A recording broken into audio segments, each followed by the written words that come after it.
nongeye kubasuhuza mwese. Hashize igihe kinini tutaganira, ariko ndagira ngo muri kano kanya mbashe kuvugana namwe ku bintu birebana no guteganya, ku bintu birebana na budget. Harimo abo twagiye tubiganira inshuro nyinshi,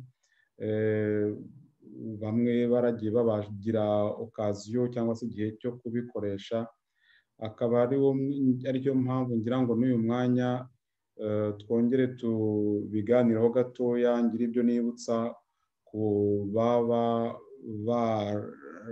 barabyibagiwe cyangwa se ku baba bashaka kongera kugira ibyo bavugurura.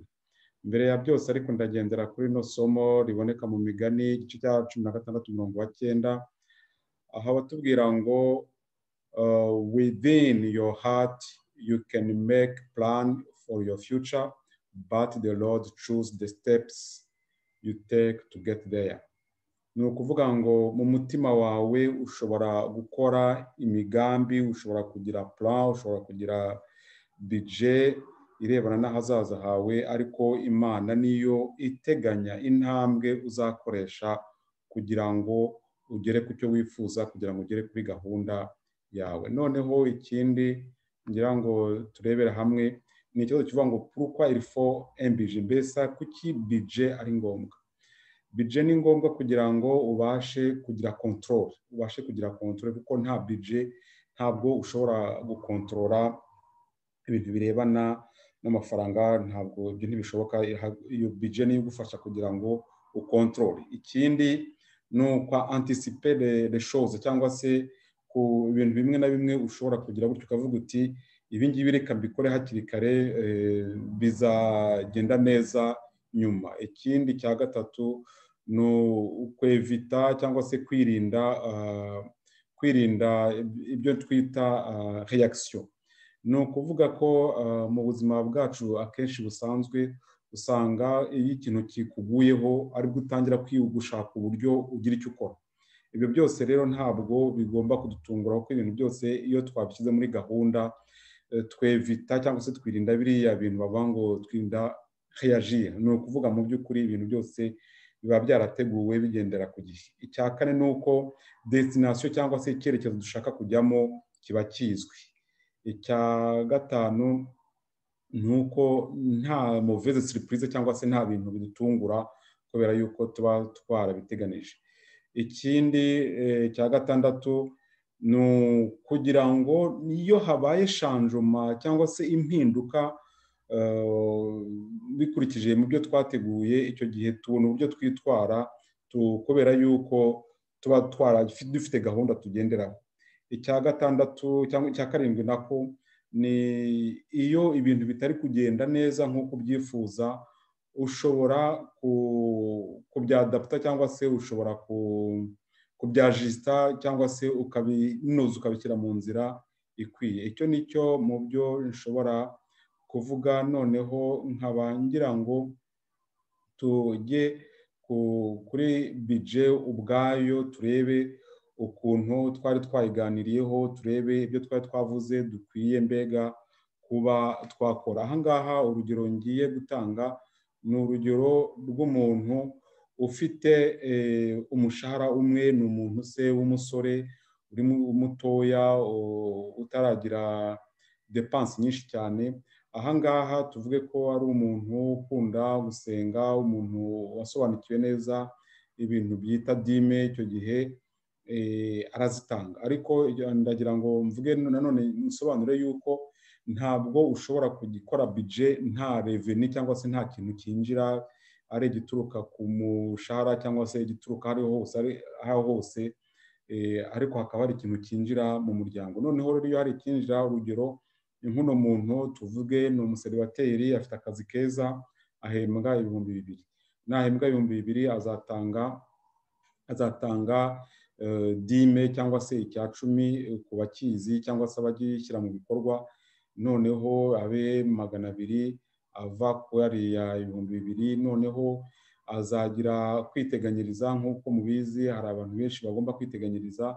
kwiteganyiriza umubare bakunda gutanga baratubwira bati icy'ingenzi ni ukubikora, ariko ugeze kuri purusa 10 byaba ari byiza. Muri make nageze hano kuri purusa 10. Noneho ikindi, uwo muntu agomba kuba afite ahantu atuye, ahantu aba. Hariya ashobora kuba se ari akaparitoma yaguze cyangwa se ari inzu akodesha. Ni ukuvuga kimwe mu ibi ngibi, aparitoma cyangwa se gutanga ruwaye. Hariya ni urugero. Noneho ashobora kuba yishyura elegitirisite, yishyura amazi, ibyo byose ndi kubikora mu gihe cy'ukwezi, yishyura gazi, yishyura za pubere yaba ziguze cyangwa se amatagisi ajyana nayo. Byose ni ibintu ukora kuri bije y'ukwezi. Ukari telefone se ashobora gufata afashe ihenze, nabwo murumvikana ni ibintu bishoboka, bishobora gukorwa. Ikindi nanone gishoboka ni uko ashobora kuba afite interinete, kuko muri kino gihe turimo interinete mu gihe ukora hari igihe kiba ni ngombwa, navuga ko ari ngombwa, ntushobora kuyirengagiza kuko ari umuntu umwe. Ni ukuvuga ararya buri biryo. Noneho ikindi ni uko afite imodoka se mu gihe cy'ukwezi.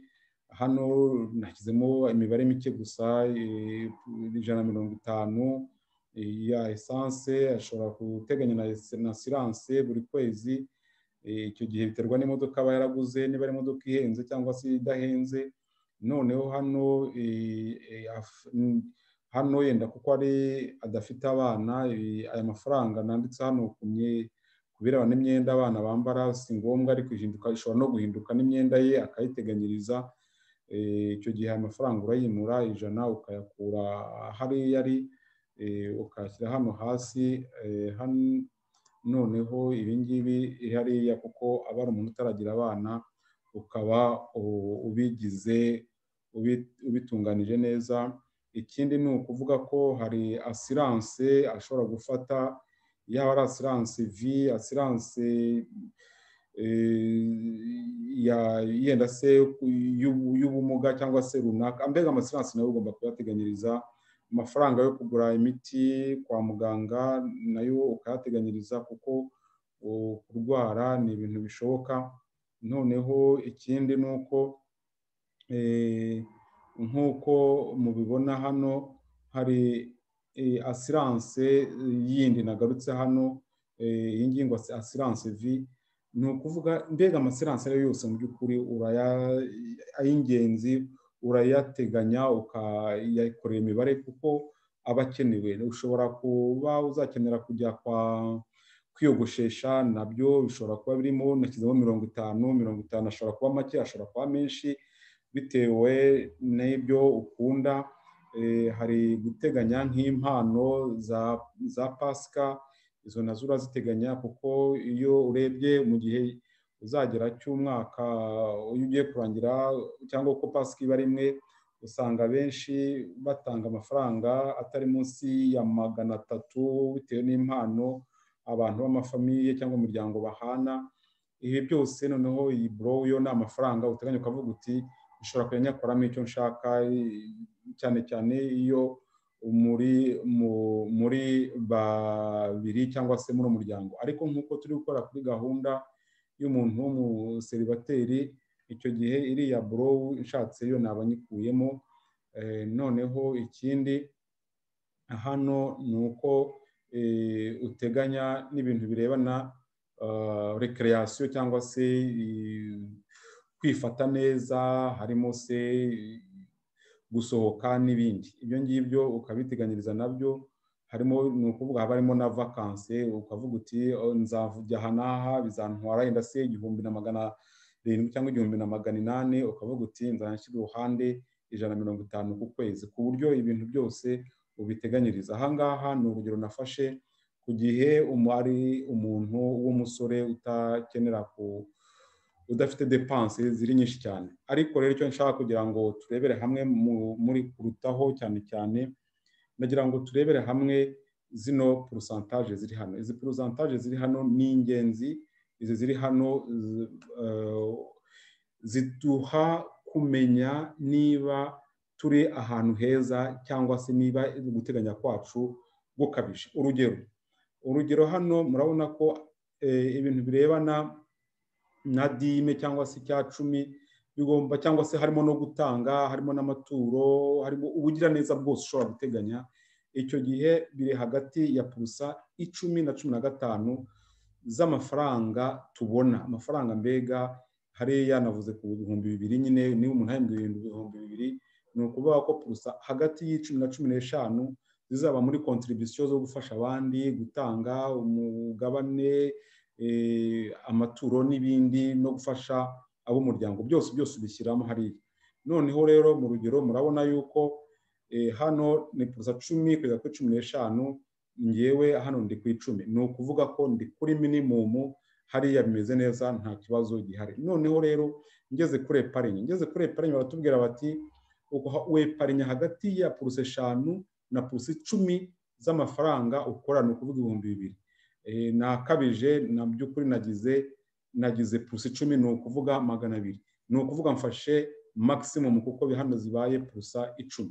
Noneho rero ndaje ngeze ku nzu n'ibijyana nayo. Ngeze ku nzu n'ibijyana nayo,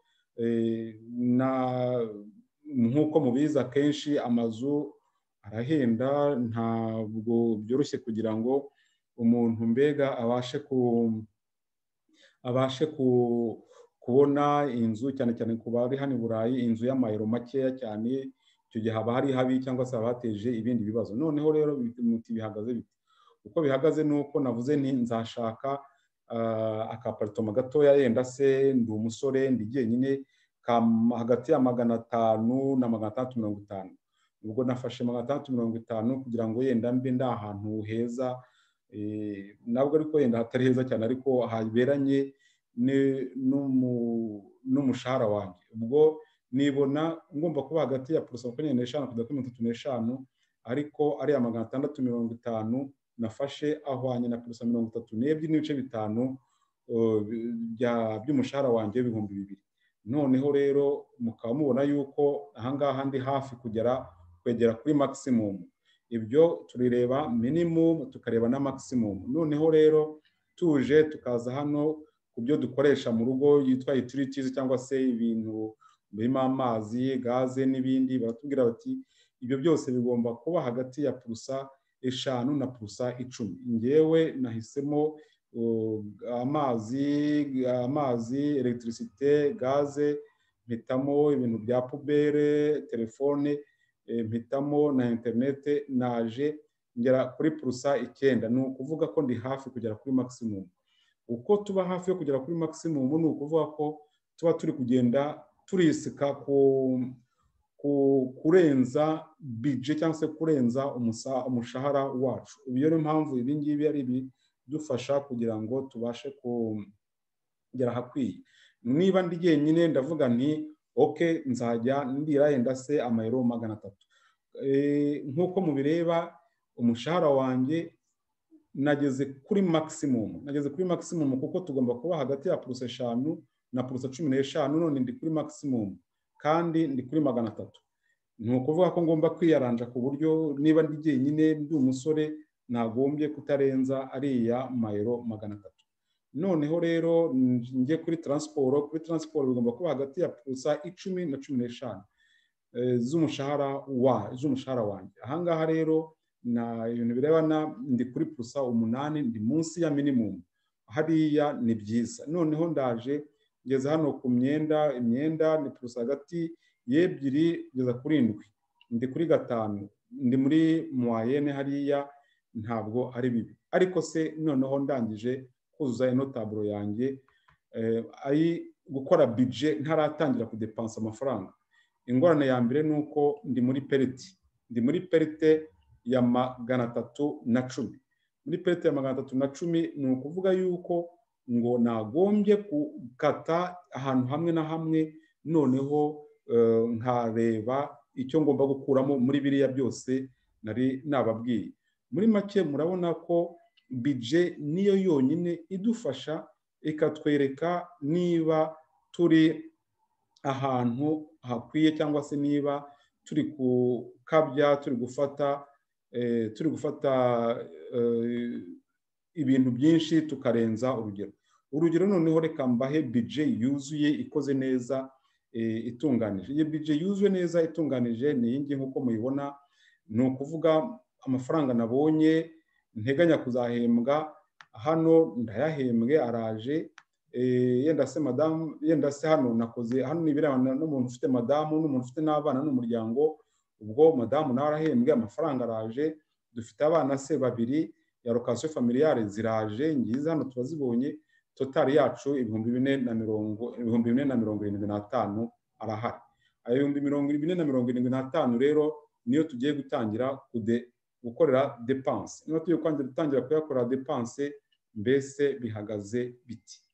Murebe uko bihagaze, ni ukuvuga ko umugabane ni 375, hano 375 turadepanse yaragiye, amaturo 30 nangahe se narindwi, hano ni uko umuntu abishaka, ariko nagira ngo mbereke urugero rwiza rukoze neza. Ni ukuvuga noneho epargne 188, okay, nayaviye nyohereza kuri konte, noneho iri amafaranga ya urgence cyangwa se yo gufasha abana bo mu muryango bafite ingorane, ubwo nayo nyohereje ku yindi konti nyakuye ahangaha, ubwo ndagenda ngera kuri purusa 11 n'ibice 9. Ni ukuvuga ndengeje za moyenne zanjye, ariko nta kibazo, hano ndi kuri zero, ntacyo mbura, ibintu ni budget imeze neza itarenza cyangwa se ngugire ibindi igenda isago. Hano inzu tuba mu nzu duhenze twishyura 1340, noneho rero iyo ruwaye nyine turayipeye hano igende ivemo kuko ntabwo ari ayacu, hari amataxe azaza twateganije $35, ubwo nayo nubwo tutari buyape buri kwezi, hari n'ushobora gukora gahunda yo kuyape buri kwezi, nabyo bigashoboka, ariko ushobora kuvuga uti nyohereje kuri konte ya epargne kugira ngo umunsi facture ikomeye neza nzayishyure. Assurance y'inzu nayo ukabikorera gutyo, ubwo tukazaba dufite hano uteranyije ku mwaka wose uri muri hafi 500. Noneho reparation, hari utuntu ugenda urepara mu nzu nta kibazo, ahangaha ufite duto, ariko ubu ufite amayero ari hafi 800 yo kurepara utuntu duto cyane. Gaze ngiyi turayishyuye, electricité ngiyi nayo rishyuye, muri make ibintu byose twabyishyuye nk'uko twabiteganije. Noneho tumaze kubyishyura nk'uko twabiteganije, gahunda yacu ya budget dufite n'imodoka y'ideni nayo nta kibazo, ngiye nk'uko mubibona twayishyuye, noneho gahunda yose ibashije kugenda neza.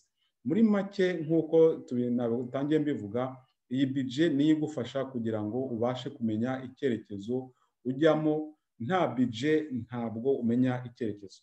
Muri make nibyo nagira ngo tuganire cyangwa ngerageze kwibutsa abo twari turi kumwe ubushize mu gihe twaganiraga ibintu birebana na budget. Nuko murakoze, mukomeze kugira ibihe byiza, mukomeze kugira umunsi mwiza. Bye.